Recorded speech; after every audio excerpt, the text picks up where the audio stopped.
Hey, welcome to the Fire It Up with CJ show. I'm CJ Liu, and I'm talking to Joseph Goldstein, who is the author of Mindfulness, a practical guide to awakening. So we're talking about his book, and I had a question for you. As I was reading through this book, I thought, is he enlightened? Would you describe yourself as enlightened?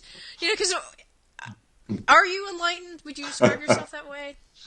You know, Sometimes people are asking that question. I don't think it's a very helpful word to use Okay. because people mean a lot of different things by it. Okay. And so you could ask, or people could say or claim enlightenment, and you don't really know what they mean Yeah. because they could be referring to a lot of different things. I really like the Buddha's definition of enlightenment. Hmm. He said, it's the mind free of greed, free of hatred, free of ignorance. Okay. Right. So the mind that's totally free of those things, Right. we could say, yes, that's enlightenment. Well, we're on a path. Right.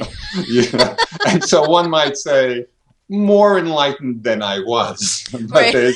there's a way to go. Right. And one of the kind of meanings of the word, which I really like, it's the mind gets lighter. Oh. The more we practice and the more we learn about letting go of greed and hatred and ignorance and understanding it, seeing it, our mind actually does get lighter Hmm. until at a certain point, there's significant changes. Hmm. Wait, what does that mean? What do you mean there's significant changes at a certain point? What does that mean? That the mind becomes less judgmental, less greedy, less angry. Huh. There's more understanding, there's more mindfulness. Uh-huh. So all of these things are a natural part of the path. Yeah. Okay. So I'm going to hopefully if I'm diligent and I'm sitting on the Yes. kitchen and I cushion and I'm concentrating and I'm off the cushion and I'm concentrating and being mindful, which is a combination of effort and ease or calm and Tranquil and alert. tranquil and alert. I just love that's your Yes. down motto. Then over time my mind will be lighter and Yeah, definitely. I will become more because I'm freer in my mind, I will become more enlightened. Yes, exactly. Okay. Exactly. And I think that I like that because it's a very pragmatic frame of reference. Yeah. It's not kind of pointing to some mystical this or that, which you never really know what that experience is if Yeah. people are, saying, "Oh, I'm enlightened." We don't know what that means. Yeah. But Okay. but Well. whether people have less greed or less anger, that's very tangible. Okay. So here's what I didn't understand about this book, Mindfulness. There's a Yeah. couple of stories where it's like and this person read this quote and then they became enlightened, and I thought, well, what the heck does that mean? How come I'm not reading quotes and becoming enlightened? I mean, what when you tell these stories, these Buddhist stories, I don't know if they're myths or truths, but they say like so and so was trying, Rinpoche, whatever, was trying very hard, and then he came and he read this clause and he became enlightened. What the heck does that mean then in this context? There are certain particular experiences which have this transformative power to uproot these different tendencies of mind. Yeah. And so in those kind of very special cases, something happens, and there's really a transformative moment. So those things can actually happen.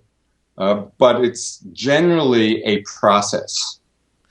Well, so a transformative moment like Eckhart Tolle, like the guy seems to have a transformative moment, and he seems to be in an utter state of Zen like 90% of the time during that. Whenever Well, I've seen him. yeah, well, it's very possible that that he had one of these moments that had the power to uproot certain of these tendencies. I see. And that's kind of a classic understanding of what enlightenment may be. It happens in stages for people. Yeah. It generally doesn't happen all at once. Yeah. Okay. And that's what I mean. If I've gotten anywhere along my spiritual path, that just feels like I have moments of clarity of a stage of experience that's kind of gotten me to a new level of understanding about things. But I've never had where I just imagine like pulling out a weed and pulling the whole thing, roots and all. Right. But that's what when there's stories like that in the book, that's what I Yeah. assume your So those moments really are about the uprooting, Yeah. but there's a whole path leading up to that moment where there is this gradual easing, gradual lightening. Yeah. All right. So it seems like you're in the audience. Did you talk to the Dalai Lama? What do you spiritual people do? Do you sit in circles and gossip? Like, what happens? What happens in these meetings? Do you sit with the Dalai Lama, other folks who are Buddhists, or is it mostly the people in Bari? It's both. I teach retreats all over, all over the States and Europe and different places. So there's tremendous interest now. Yeah. Really a global interest in meditation. Yeah. And for the most part, I'm teaching retreats. That's mostly what I do. But occasionally I go to these, big conferences where the Dalai Lama might be there. And then it's usually, there are discussion topics and people engage in dialogue with him. Huh. Okay, what's a discussion topic in a Buddhist conference? I'm just trying to imagine the whole thing. Do you have little name tags, or do you it doesn't matter what my name is because I'm divorced and all ego? I mean, there are often name tags.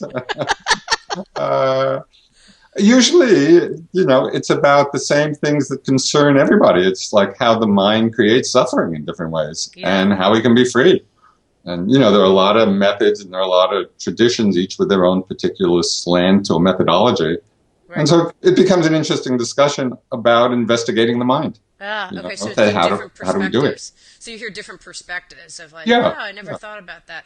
Okay, so tell me one of your aha moments during one of these conferences. Or are there so many? There was one great moment with His Holiness, the Dalai Lama. We were at a conference at Gethsemane Abbey in Kentucky, where, it's where Thomas Merton lived. Oh, wow. And so there were 25 Buddhists and 25 Christian monks. And one time we left the chapter house where the meeting was being held, walking down this long hallway, and I was walking behind the Dalai Lama. And at the end of the corridor was a statue of the Virgin Mary. And the Dalai Lama was walking by it. He stops for a moment, raises his hands and bows to the statue and moves on. So the thought in my mind was, I would never have thought to do that. My background is Jewish.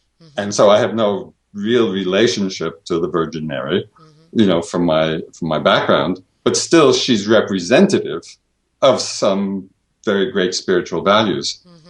I just would never have thought to pay respects in that way. And so that, the moment stood out in my mind. At the end of the conference, the abbot of the abbey was kind of, thanking everybody. And he said the most powerful moment of this interreligious dialogue for him was seeing the Dalai Lama bow to the statue, of the Virgin Mary. And so sometimes it's just a moment like that where somebody has an enlarged perspective. Now, the Dalai Lama wasn't thinking, Christian, Buddhist. He saw the statue of someone representing compassion, representing love. And he was bowing to that. And it was a beautiful moment, and it expanded my own perspective. So sometimes it's not in words. Sometimes these moments happen, in unexpected gestures. Wow, that's beautiful. So it's just that at that moment you thought, wow, this guy has an enlarged perspective. That exactly. Even hit my even thinking of that, but it's kind of, wow. I would just go, oh gosh, I still got a long way to go. Well, that probably came to my mind too. Hindrance, worry, and doubt coming right at me right now. Wow. Well, one of the beauties of being with great teachers like the Dalai Lama and others, like him, is that you see possibilities. Yeah. We do say, we do have a bit further to go, but it's inspiring. It need not be a cause of self-judgment. It's like, it shows us, something more is possible in our lives.